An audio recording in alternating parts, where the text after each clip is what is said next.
Molweni, ndiyavutha guys, ndiyavutha. Ingqondo yam ixakekile. Mamelani ke. Dumelanga Bsheni, Nimasheroni. Hello, hello, hello, hello, hello. What is this gonna Goeiemôre, yes, Goeiemôre. So when it comes to collaborating with these people, our other national people, these countries from Africa, you have not learned anything. You were not here to better your country. You guys don't like your countries. Like, you don't like your countries. This is how I know. Zulu people are warriors. When it comes to defending the country, Zulu people got the country. They are warriors. Zulu people are the type of people, in fact, history tells us that Zulu people did not care about guns. They went to fight the British with spears and they won.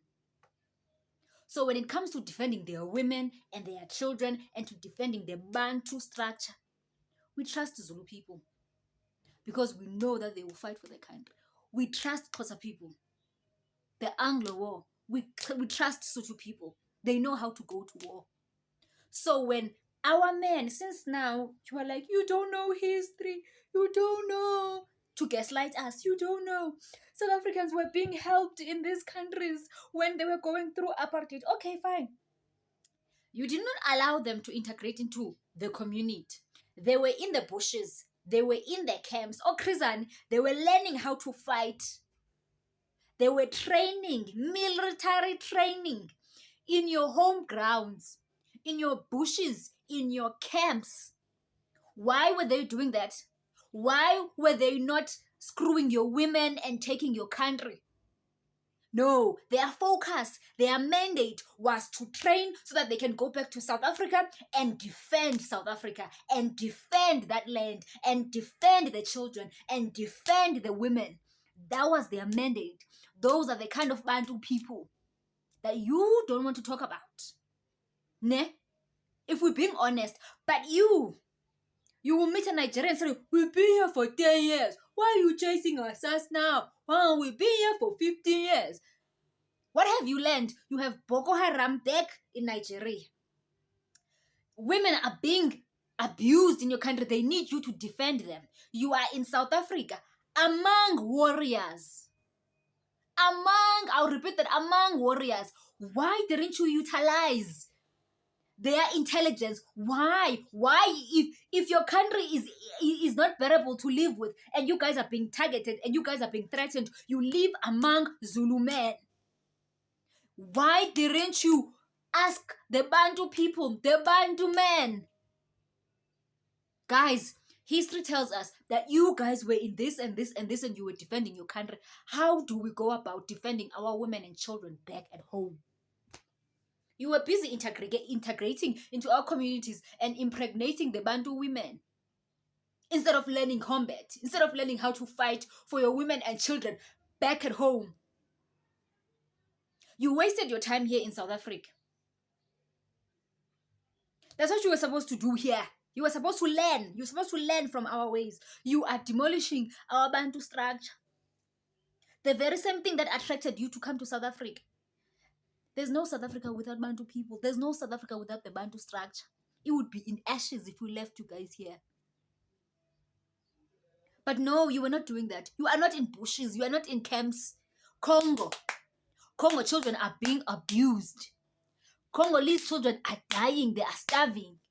They are being exploited. Congolese men are here drinking beer, enjoying themselves. Why? Why aren't you in camps?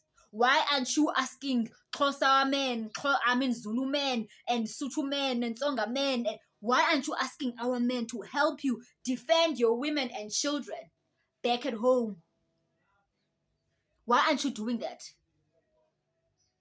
When we hold our government accountable, because we're the type of people where we will elect someone and still call them out if they are doing nonsense. But no, you guys seem to be scared to calling out your own leaders. You know, you're not calling your leaders out. You're calling our leader. First of all, Ramaphosa is my president. That man, I voted for him to be in office. He's my president. He's not your president. When as Zimbabwe, your president is Nagagwa. But I don't hear Zimbabweans here in South Africa calling out Nagagwa, talking about, oh my God, Nagagwa has failed us. Oh my God, Nagagwa is doing this and this. But you are the first ones to call Ramaphosa. Ramaphosa is my president. I'm supposed to call him out if he does not do right by me. You don't hear South Africans calling Nagagwa. You don't hear us talking about, oh my God, Nagagwa has failed us. Oh my God, Nagagwa is not doing this. No, you don't hear us. We're calling out who? Our own leaders. That goes with Nigeria. Why aren't you calling out your leaders? You're busy complaining about Ramaphosa that he's failing you. What about your own leader? You elected the president. Why would you elect someone that you are afraid to call out when they are messing up? Ghana. Why aren't you doing that? Why aren't you electing someone that you are bold enough to call them out when they are messing up, or they are messing with your future?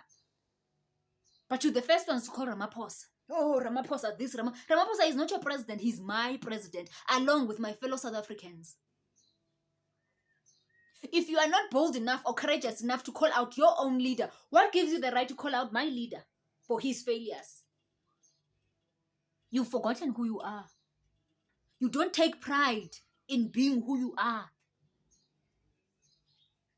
If you love your women and children, if you love you would be here in bushes training guerrilla warfare or whatever that is in the military that will empower you guys to go back home and fight. But you guys are not doing that.